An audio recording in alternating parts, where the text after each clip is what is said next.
Naglabas ng panibagong resolusyon ng Interagency Task Force against COVID-19 kung saan kabilang sa mga nilinaw ay ang pagre-require ng negative RT-PCR test para sa interzonal travel ng mga fully vaccinated.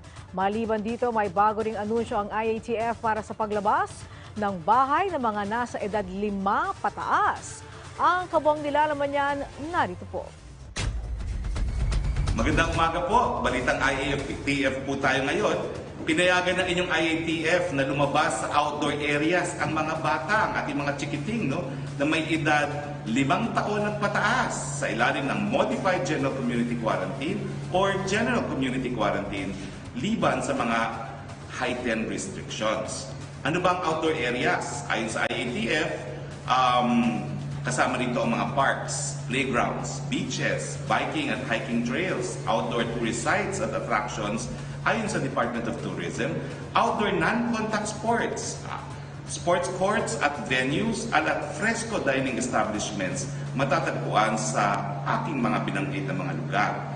Ang mixed-use indoor-outdoor buildings at facilities tulad ng malls at katulad ng establishments ay hindi kasama sa pinayagang outdoor areas para sa mga bata. Dagdag pa rito, ang mga bata ay kinakailangan na babantayan ng mga adults at kinakailangan rin nilang mag-observe ng minimum public health standards katulad ng pagsusuot ng face masks at social distancing. Maaring taasan ng local government units ang nasabing age restrictions ng mga bata ayon sa COVID-19 situation sa kanilang lugar.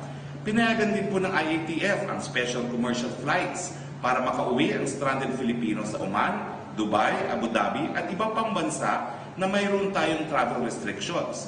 Ang special commercial flights ng mga subjects sa guidelines tulad ng pagkakaroon ng special working group para matukoy ang implementing protocols para sa special commercial flights in coordination with the concerned airlines. Ang SWG ay binubuo ng Department of Health, Bureau of Quarantine, Overseas Welfare, Workers Welfare Administration, Department of Foreign Affairs, Department of Transportation, at ang one-stop shop, Philippine Coast Guard at Department of Tourism. Kailangan ng prior approval mula SWG ang mga special commercial flights na ito na eksklusibo para sa mga Pilipino. Kailangan din sundin ang guidelines on the implementation of exemptions for the Philippine government and non-Philippine government repatriations.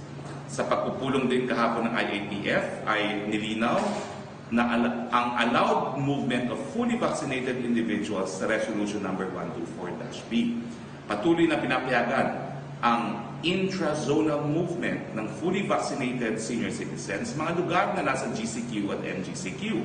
Kailangan lang nila magpakita ng COVID-19 vaccination card na inisyu ng isang lehitimong vaccination establishment or authority, whether local or foreign, or certificate of quarantine completion na nagpapakita ng vaccination status na inisyu ng Bureau of Quarantine, whichever is applicable. Samantala, para naman po sa interzonal travel, pinapayagan sa ilalim ng mga resolution ng IATF at Omnibus Guidelines sa amended, maaaring tanggapin ng mga LGU ang COVID-19 vaccination card na inisyu ng lehitimong vaccinating establishment or authority, whether local or foreign, o ang Certificate of Quarantine Completion na nagpapakita ng vaccination status na inisyu ng Bureau of Quarantine, whichever is applicable, bilang alternatibo sa RT-PCR testing requirement ng LGU.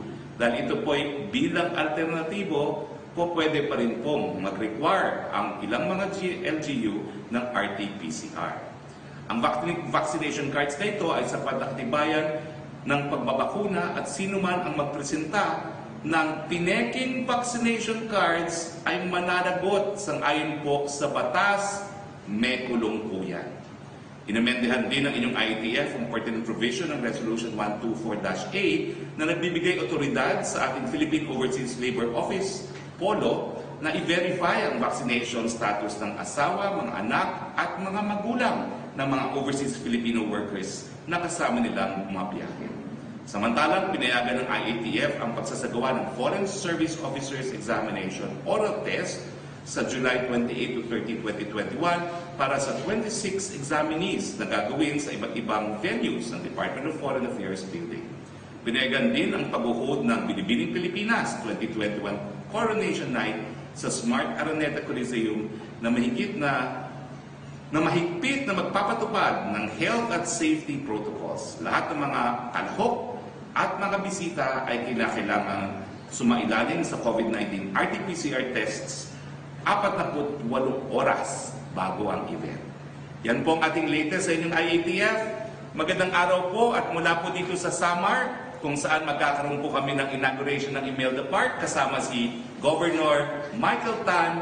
Magandang araw. Yan po si spokesperson na Harry Roque.